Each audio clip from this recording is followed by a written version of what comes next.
So with that, I will go ahead. My name is Pat Wood.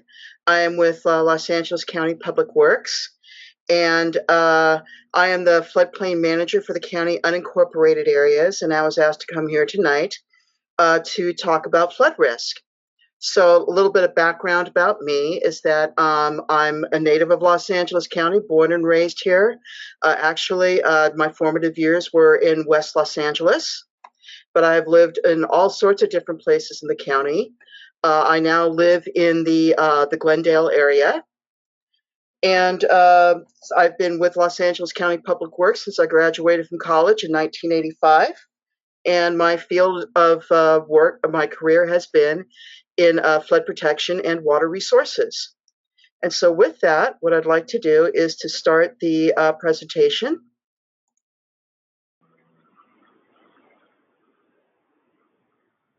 Here we go.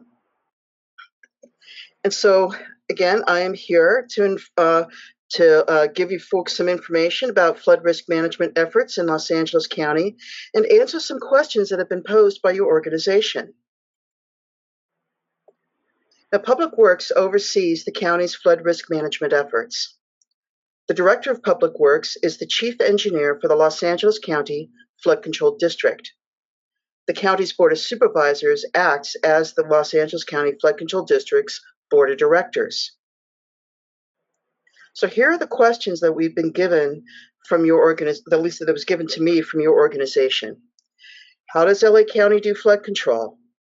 What is in place to deal with the 100-year flood event?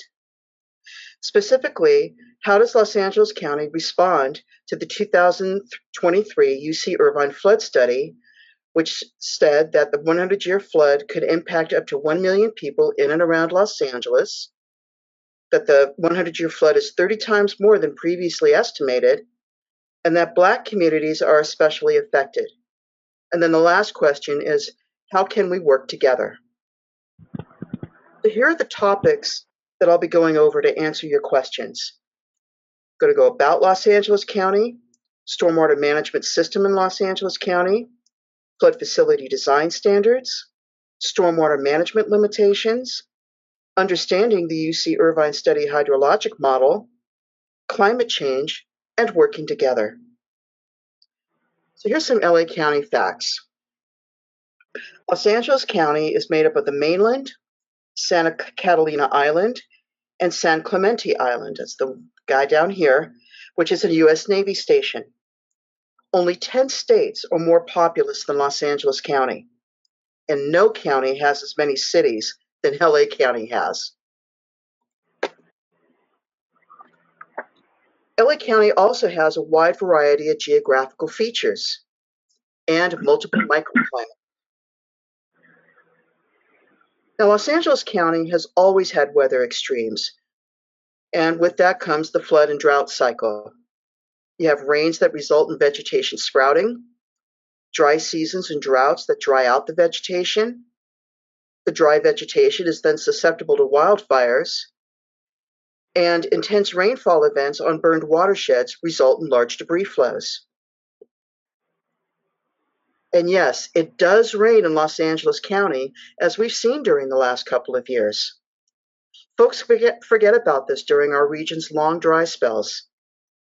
Los Angeles County has a long history of flooding. The 1771 flood resulted in the San Gabriel Mission relocating to safer ground. The floods of 1815 and 1825 moved the course of the Los Angeles River back and forth between Long Beach and the mouth of Ballona Creek, where the Marina del Rey is right now.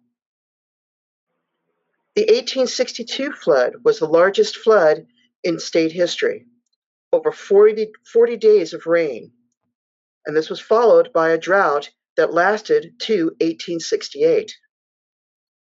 The 1868 flood changed the course of the San Gabriel River.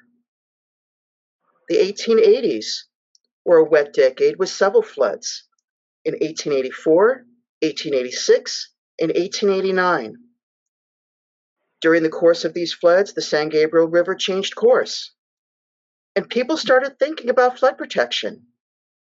In fact, in 1885, the city of Los Angeles built a levee on the west bank of the Los Angeles River in the downtown area.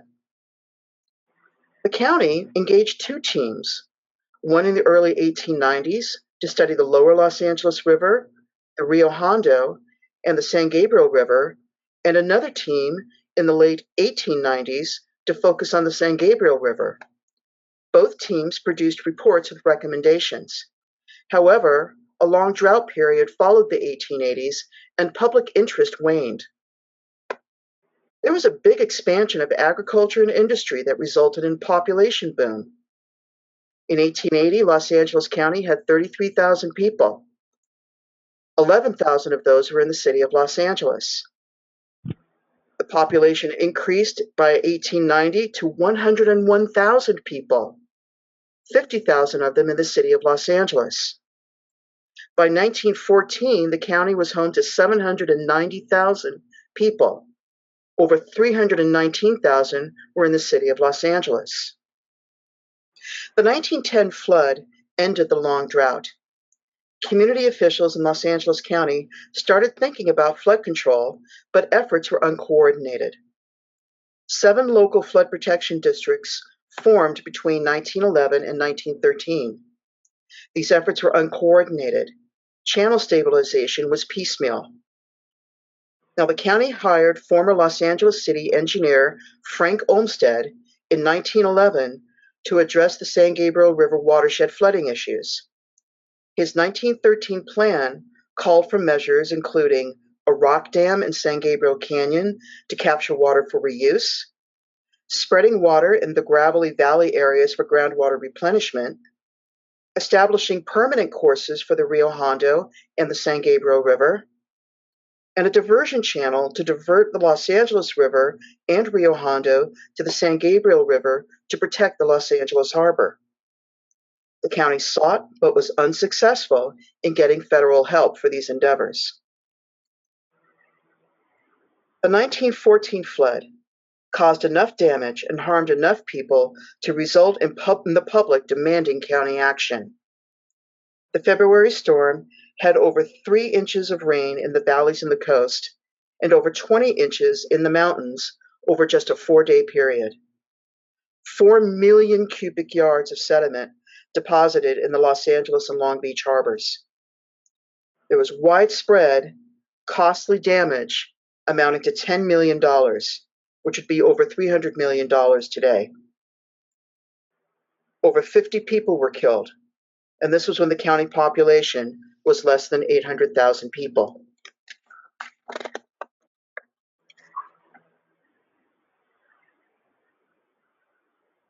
Due to the public's demand for action after the 1914 flood damages, the County Board of Supervisors worked with state legislators to establish the Los Angeles County Flood Control District.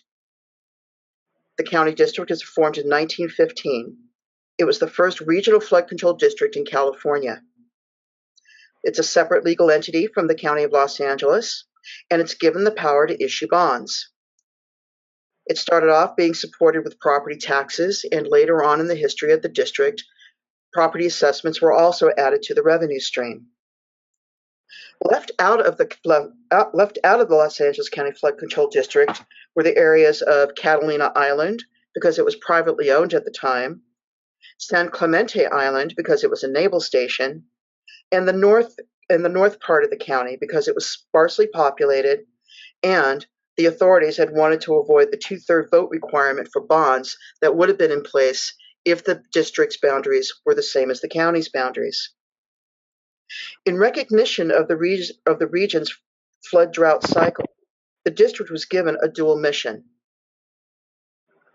The Los Angeles County Flood Control District today is administered by the Los Angeles County Public Works. Right away, the district prepared a plan of action and took it to the voters for the 1917 bond issue. The 1917 plan ended the piecemealing of efforts. Now, the flood measures reflected the residents' thinking at the time. Every community in the district had facilities proposed for them, and the Flood Control District got endorsements from the leaders of every one of these communities. The dams, which are a major component on here, were intended to serve a dual purpose. flood control, and stormwater capture. Channelizing waterways and establishing permanent alignments for them was desired at the time. The reason is that alignments that changed with every major storm affected entirely different properties for any particular storm. And this rendered mortgages worthless and it reduced property tax revenues.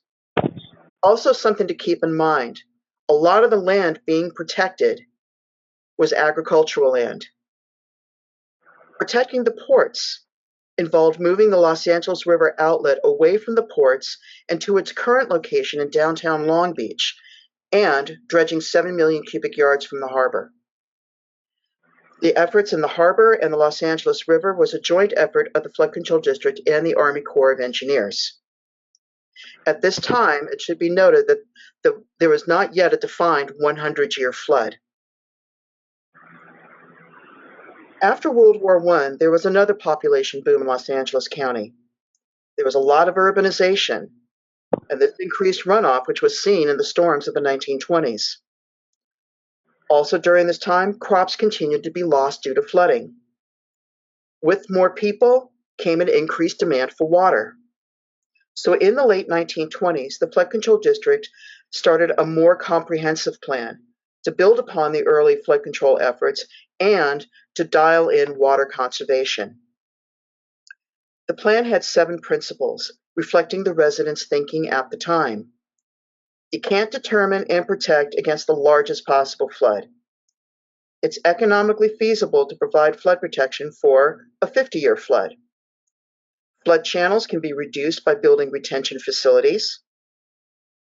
Facilities should be designed to allow for percolation where practical. The plan is to be complete and coordinated, and we are to minimize costs consistent with sound engineering. So this plan called for additional dams in the mountains, but also in the valley floors and coastal plains. New channels that included Santa Monica Wash, Compton Creek, Upper, Central, and Lower Los Angeles River, and several in the San Fernando and San Gabriel valleys, the Rio Hondo, and Central and Lower San Gabriel River. Debris basins were to be at the canyon mouths, were found to be needed since mountain check dams fill up and could not stop succeeding debris flows. Then there were spreading grounds below the dams to percolate the captured water. Now, there are floods all over the country in 1927, and this got the federal government's attention. The 1934 debris flow disaster in Los Angeles County, which occurred in the La Crescenta, Altadena, and the San Fernando Valley foothills, also prompted federal attention. The federal acts listed here resulted, which also helped provide much-needed jobs during the Depression of the 1930s. The 1935 Act built Eaton Dam and the county's first debris basins.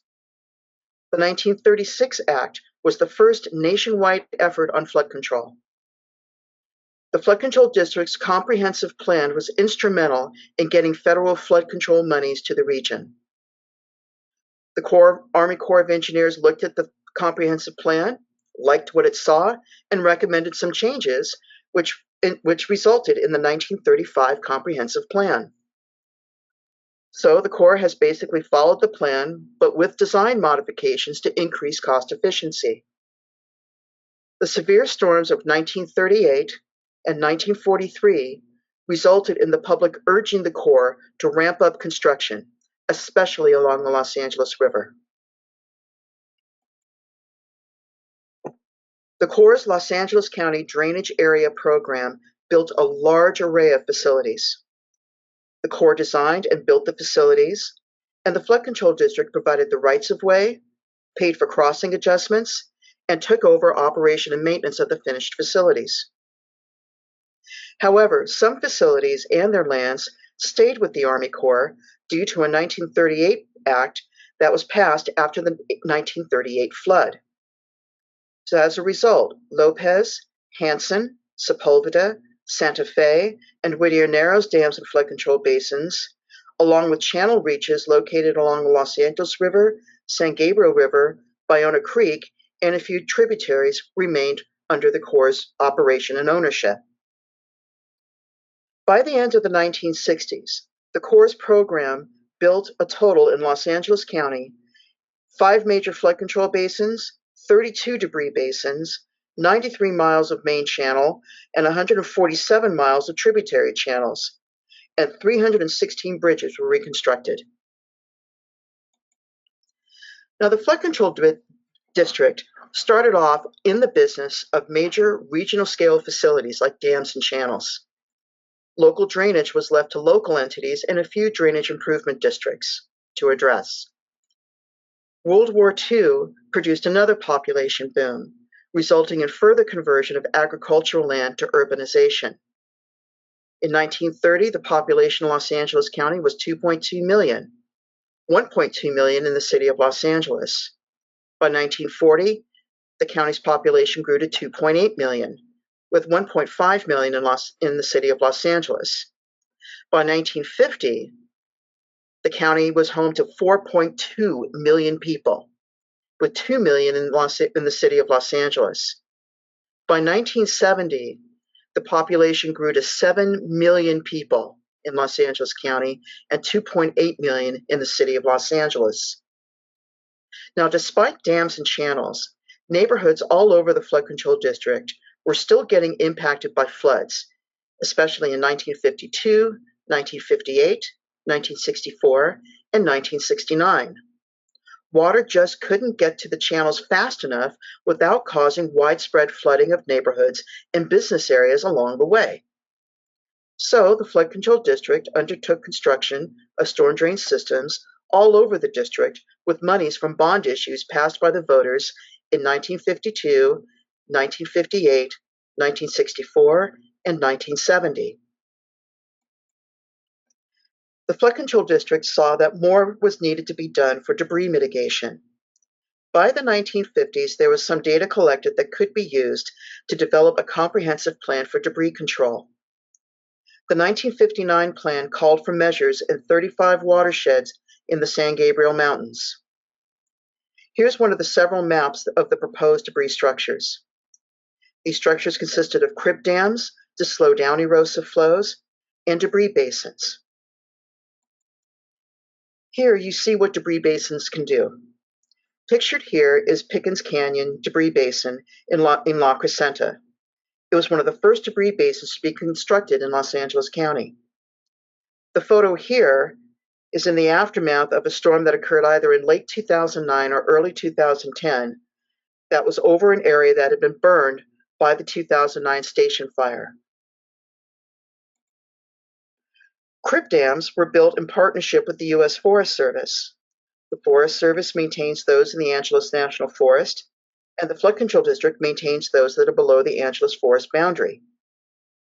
Now, these structures are more substantial than the old check dams that you might have seen listed in the 1917 plan, and the reason was that those old check dams were found to fail in major floods. These more robust structures, actually, the design originated in Switzerland. Now, these facilities are not intended to be cleaned out. They work to form a series of stair steps that overall make the stream gradient less steep. Crib dam construction program continued up to the 1980s. So here's a very simple depiction of the stormwater management system in the county and how the flood control districts and the Corps components work together. The county's dams and debris basins are in the mountains, and the Corps dams are on the valley floors, along with major storm drain systems and flood basins and pumping stations.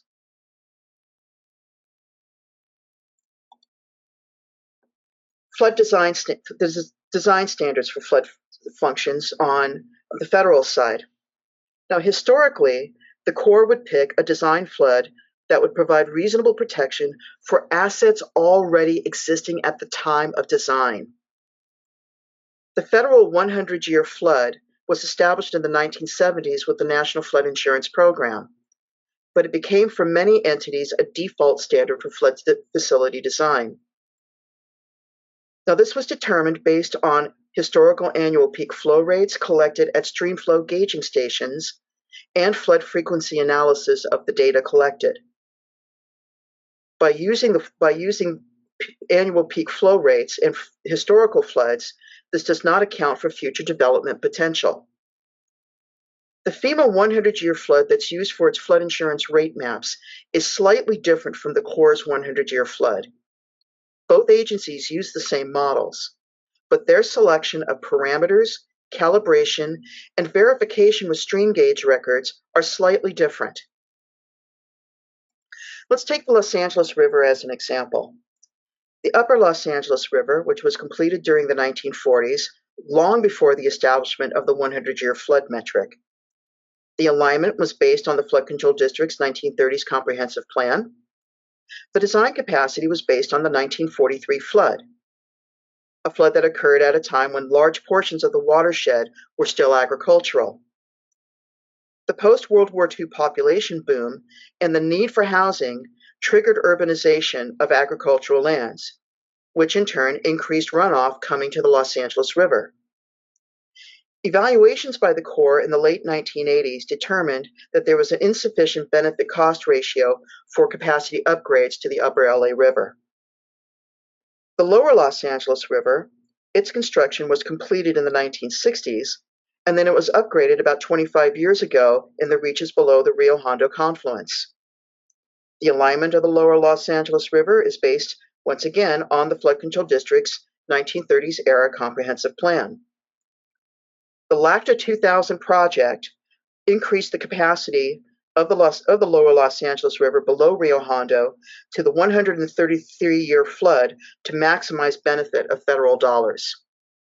Now let's go over this LACTA 2000 project a little bit, since stakeholders had a lot to say about the project at the time. A large storm in 1980 indicated the need to upgrade the LA River's capacity. The Corps did a study in 1992 that identified a new 100-year flood overflow area of the size of 82 square miles along the Lower Los Angeles River, the Rio Hondo, and Compton Creek. The Corps determined it was cost-effective to upgrade the Lower Los Angeles River and Rio Hondo. In 1998, FEMA remapped the flood hazards in the area, and in the overflow area imposed a mandatory flood insurance zone on a very large number of residents with mortgages. The LACTA project's proposed parapet walls and levee elevations provoked considerable opposition from stakeholders advocating for public access and open space along the rivers. The project proceeded, however, because decision makers at all levels of government recognized the necessity to bring the channels to federal capacity standards in a timely and cost-effective manner. That being said, the project design did include recreational use features and extensive landscaping along the levees. Project construction started in 1996. The Corps provided the majority of the funding, and the Flood Control District provided the local match.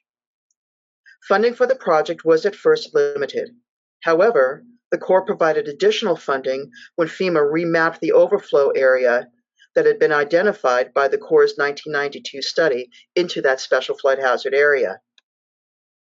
The project was completed at the end of 2001, 5 years ahead of schedule, and for only 60% of the original estimated cost, thanks to the Corps' extensive modeling that they did at the Vicksburg, Mississippi facility.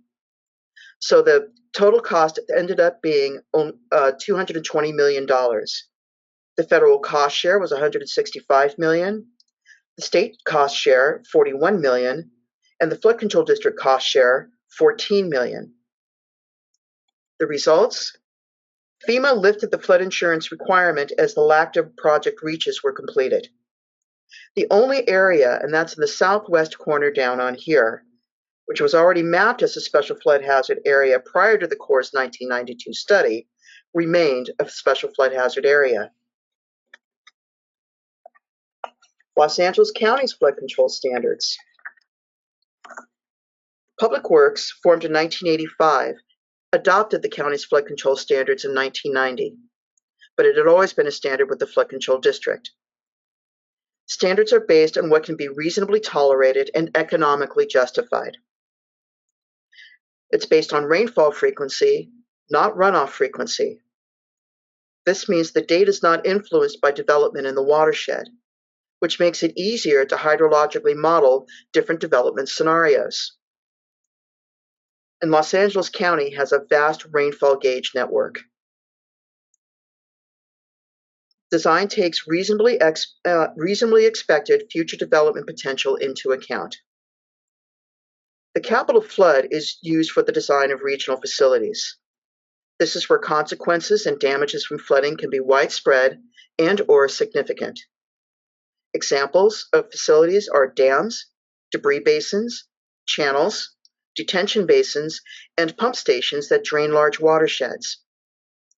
County flood hazard maps in the mountain and foothill unincorporated areas in the district are also done where development is possible. So the capital flood's used for those county flood maps as well. Now, the capital flood uses a 50-year rainfall frequency, which has a 2% chance of occurring in any given year. The capital flood model also takes into account 4-year post-burn recovery conditions. The model was originally used the 1938 storm as the metric for rainfall duration and burned watershed conditions. Now, the capital flood has usually been greater than the Corps' and the FEMA 100-year floods. The capital flood assumes the watershed is completely saturated prior to the occurrence of the 50-year event. The 25-year flood is used for the design of local storm drain networks. These are smaller drain areas, neighborhood scale, where consequences and impacts from flooding aren't quite as widespread and significant. The combined capacity of the street and storm drain is used. The storm drains are usually designed for a 10-year flood. And the streets, yes, they are part of the stormwater management system. So folks can expect to occasionally see water flowing within the street right-of-way, which can extend beyond the sidewalk, but not up to buildings. For building construction in unincorporated areas, where FEMA and county flood hazards have been mapped, the strictest standard is used. The capital flood is often, but not always, greater than the FEMA base flood. Los Angeles County has always recognized the following when it comes to stormwater management: that just because flood mitigation improvements are constructed, it does not mean that flood dangers may be forgotten. Facilities significantly buy down the risk, but don't completely eliminate risk. It's not possible to estimate the maximum flood which may occur, nor is it economically justified to construct improvements to protect against such a flood, even if its size could be determined. Greater floods than the federal 100-year flood and the county capital flood have occurred in the past and will again occur in the future. The UC Irvine model. Here's what's to understand about it. Not all stormwater management components were taken into account. The components that were not taken into account included storm drain systems, minor tributary flood channels, and pump stations that pump floodwater to the ocean. The study assumed a 100-year storm will occur over the entire LA County drainage area. This is not a realistic assumption. The model also was not calibrated and verified against the 100-year floods defined at the area's stream flow gauging stations that have historical records. The county and the Corps have not let up on their flood risk management efforts. The Corps is undertaking a major retrofit project at Whittier Narrows Dam, located in the Whittier, Montebello, and Pico Rivera areas. The dam outlets into two major waterways, the Rio Hondo on the west and the San Gabriel River on the east. Here is a view of the dam's outlet works to the San Gabriel River. The Corps project has many significant elements to enhance public safety adjacent and downstream of the dam and its flood control basin.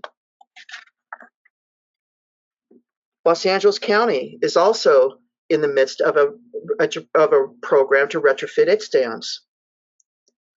Large non-federal dams have been under the regulatory purview of the State Division of Safety of Dams since the 1930s. In the 1970s and 80s, the state's requirements increased for state seismic stability and spillway capacity. Several of the district's dams were found not to meet these new requirements. In the 1980s, the district started studying how to get those dams to meet the state's requirements. The county's retrofit construction began in earnest in the mid-1990s, starting with Devil's Gate Dam in Pasadena.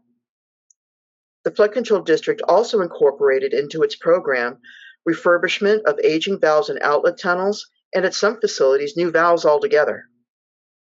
The district's dam retrofit program continues. Sediment removal to restore reservoir capacity for the San Gabriel for the Flood Control District's reservoirs has occurred every decade since the 1930s.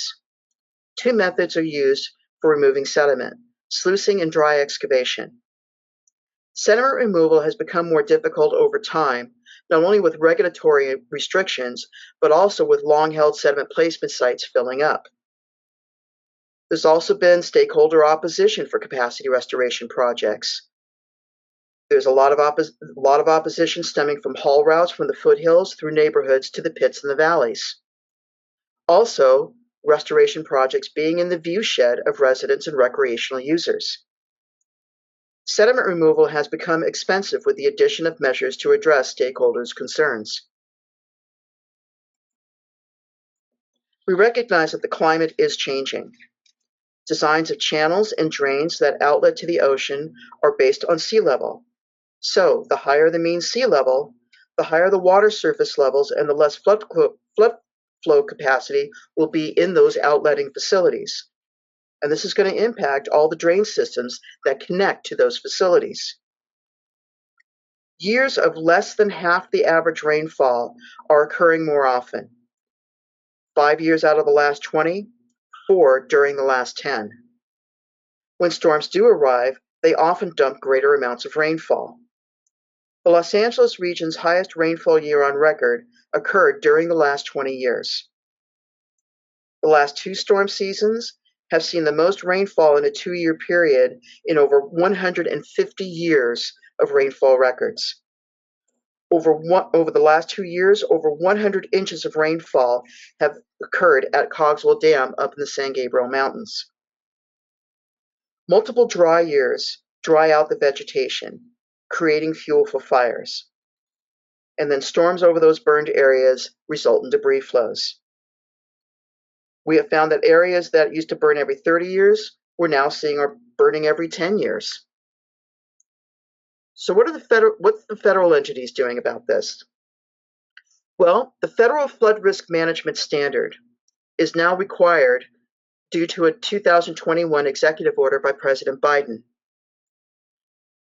This Flood Risk Management Standard has 3 ways to meet the standard, and all call for dealing with higher flood levels anticipated in the future.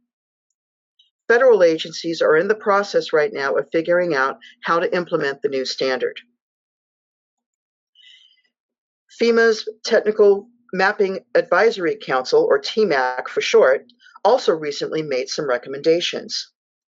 They recommended that the current 100-year flood estimate be doubled by using a higher data confidence level.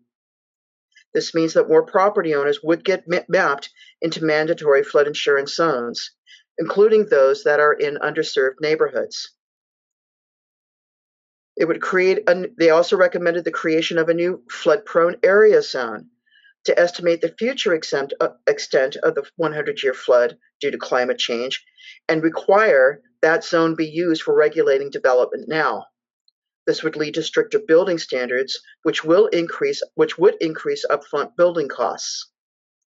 Also keep in mind, FEMA's definition of development includes all human alteration activities, including ecosystem restoration projects. So, ecosystem restoration projects under this metric might be increased. FEMA has not yet decided on whether to implement TMAC's recommendations. These federal measures, the Federal Flood Risk Management Standard and TMAC's recommendations, show that it's even more critical to maintain stormwater and debris management capacity.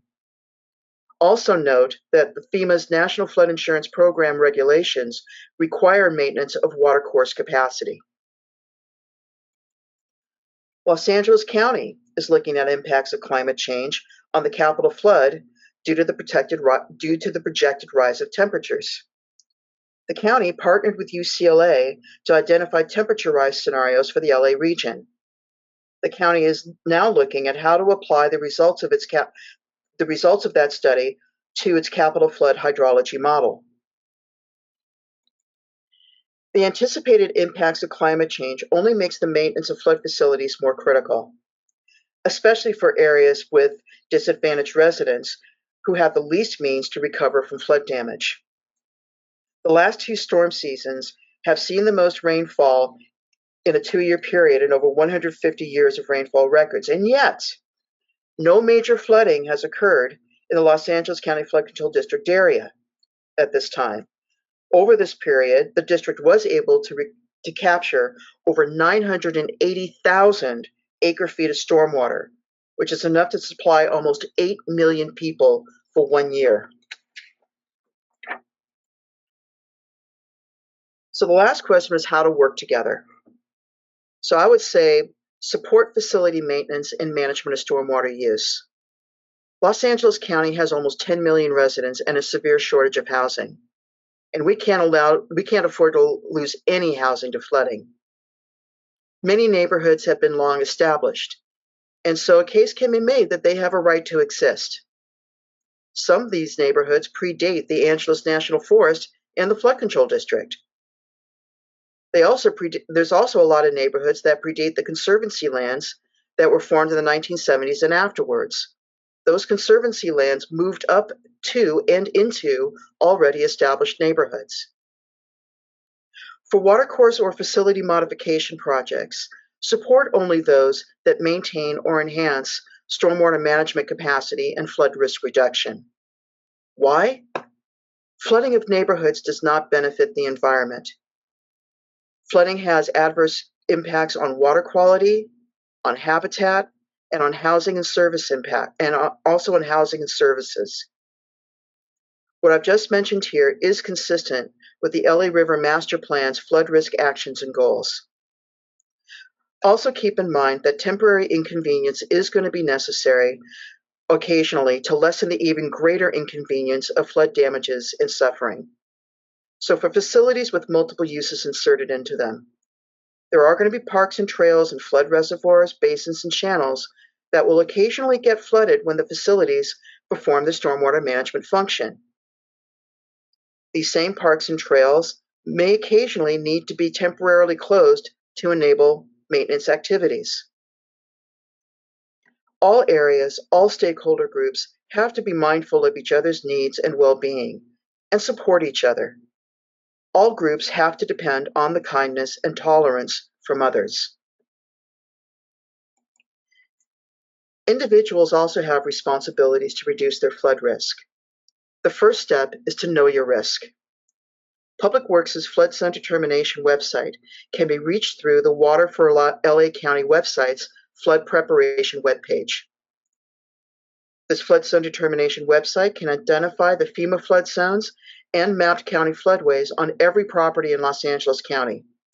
Just zoom in and click on your property, or enter your property's address or assessor's parcel number in the search bar that you see in the upper right. But do note, not every property will have a county floodway mapped on it. County floodway maps are primarily in the unincorporated mountain and foothill areas within the flood control district. The flood zone website also has links to the actual FEMA flood insurance rate maps and the adopted county floodway maps. The flood zone website also has links to elevation certificates associated with finished permitted construction in unincorporated areas. But our inventory only goes back to the mid-1990s. Elevation certificates done by homeowners themselves for insurance purposes are not included in the inventory. This flood zone determination app is also mobile friendly. No area is completely free of flood risk. Standard homeowners policies don't cover flood damage. That's why structures with federally backed loans and grants are required to get a separate flood insurance policy. Flood insurance covers damages to structures and much of the contents. FEMA and the county encourage all homeowners to maintain flood insurance, even if it's not mandated. Renters too. Lots of flooding occurs from events that are not mapped by FEMA. There are floods that are larger than that mapped by FEMA. There are flood hazards from local drainage issues. And there are other unmapped hazards, such as mud flows, water main breaks, damaged fire hydrants. Policyholders can file flood insurance claims outside federally declared disasters. So keep in mind that you are the one ultimately responsible for protecting your safety and your structures and your possessions. Pay attention to the flood hazard disclosures embedded in your stack of escrow documents or your rental agreements. If you inherit a property, check Public Works' flood zone determination website to see what flood zones have been mapped on your property. Be proactive in your questions to the home sellers and landlords. Public Works' Water for LA County website's flood preparation webpage has a link to a lot of useful information to lessen flood risk to buildings, including the county's Homeowner's Guide for Flood, Debris, and Erosion Control, FEMA publications, and a link to the Ready LA County website. Now, FEMA's publications go over an array of structural flood resiliency measures for you and your design and building professionals to consider. Shown here on this slide is just one example, flood vents for foundations. Those kinds of measures yield flood insurance discounts, by the way. Now here's what individual residents can do during the storm season. Ready LA County is a website dedicated to helping residents prepare for several types of emergencies: rain, flooding, mud flows, wildfires, earthquakes, excessive heat, extreme cold, and power outages.